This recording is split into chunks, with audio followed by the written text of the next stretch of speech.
What's up, everybody? Welcome to the Week 11 must-add waiver video presented by Front Yard Fantasy. I'm Jay here with my guy Josh, and we are going to give you 5 guys who you must stop what you're doing, pause the video, go pick up those guys right now. They got to be picked up. Pick them up. Exactly. Going into week 11. So we're going to keep this short and sweet. We're going to jump right in. Josh, AJ Dillon.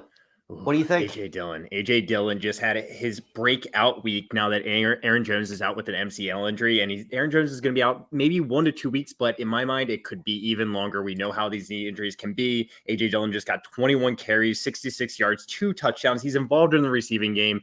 If Aaron Jones is out for an extended period of time, AJ Dillon could be a league winner for you. Pick up AJ Dillon now. He's the number 1 pickup. He's available for me.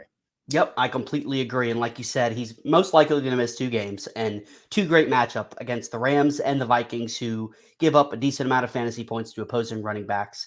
Then they're on bye. They're saying that he's going to be back in 3 weeks, but it's not a guarantee. And AJ Dillon already had standalone value. So for me, he's a guy I'm emptying out my budget for. I'm using that number 1 waiver priority. Do whatever it takes to get AJ Dillon. I love it. Love it. Well, the next guy on the list, our guy Sheehan from Sleeper Wire, the Rhino, Rhamondre Stevenson. I tell you what, such a good nickname. I love it. I absolutely love it. As the starter, he wound up with exactly 100 rushing yards, 2 touchdowns. He did chip in 4 catches as well. So for me, you know what? I like him. It's the Patriots backfield that scares me. Damian Harris wasn't active. Brandon Bolden's been involved. If I knew he was going to get the carries, he'd be another guy I'd empty my budget for. But I'm just a little hesitant because you don't know what this backfield's going to look like from week to week. I definitely think if he's out there, you pick him up, but I'm not emptying my budget for him. I'd go around 50% of my fab budget. Waiver priority is a different story, but when it comes to fab, I can't just empty it all out on him.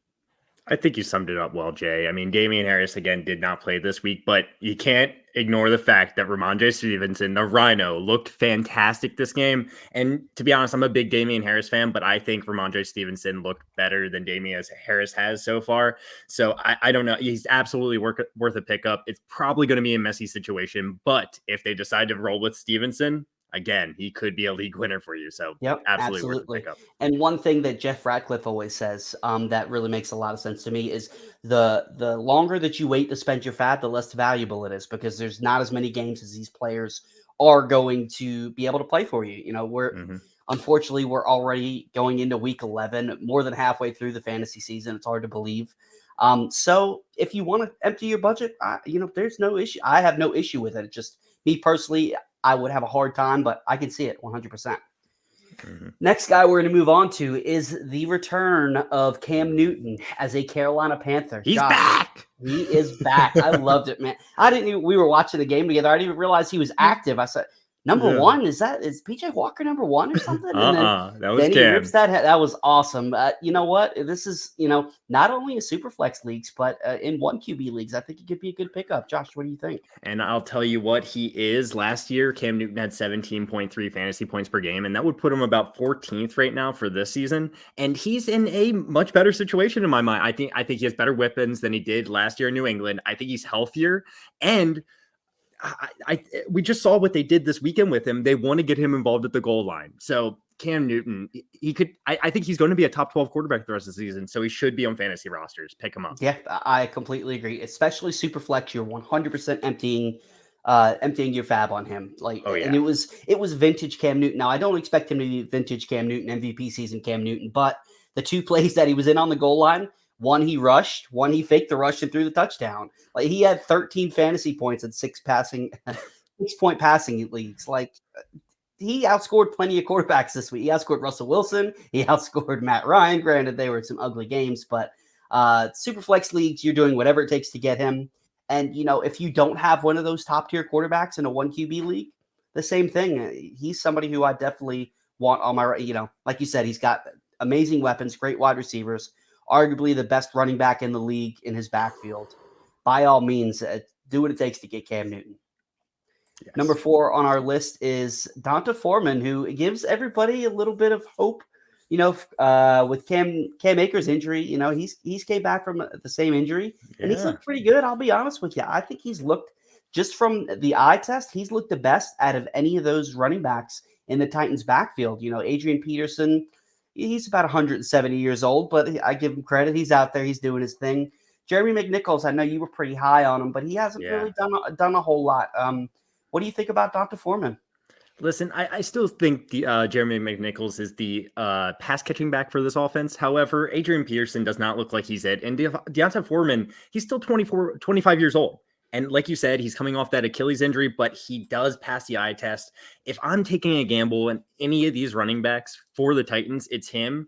So, and we saw what they could do. We saw what Derrick Henry does. No one is going to be Derrick Henry, but again, they need someone to run the ball. And I think they're getting more and more trust in Foreman to be that lead guy. So I think he's worth a shot. Get him on your rosters. Yeah, absolutely. And he's not going to cost what a AJ Dillon or what Rhamondre Stevenson is going to cost. He shouldn't. Honestly, he might be free. Throw a couple bucks out there, throw him on the end of your bench. If he does become something, we know the Titans love to run the ball. They're able to do it. He's no Derrick Henry, but he could return some solid value if they do decide to give him more carries. So I love it. Last guy we're going to go over is Dan Arnold, who has really lit the world on fire here recently since he's come over to the Jaguars. He's played really well. He's had 24 hits over the past 3 games, double digits in each of those. Since week 5, he's had no less than 5 targets. Josh, what do you think about Dan Arnold? Yes. I love Dan Arnold. He hasn't scored a touchdown this season, and that's kind of the only thing that's holding him back, but he's still been pretty good in PPR leagues.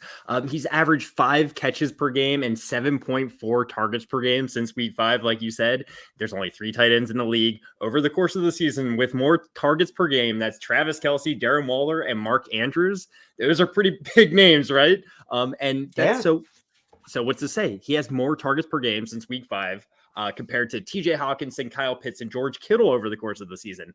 I think that Dan Arnold's a lock and loaded top 12 tight end the rest of the season. That means he's starting in a lot of lineups out there. He should be on your fantasy roster. Yeah, believe it or not, Dan Arnold is a must start for the tight end position. Obviously, he's like we said yesterday, the last video that we did, there's this glob of tight ends that, it's that you're hoping, 3 to 5 catches, 30 to 50 yards, and you're hoping you get a touchdown.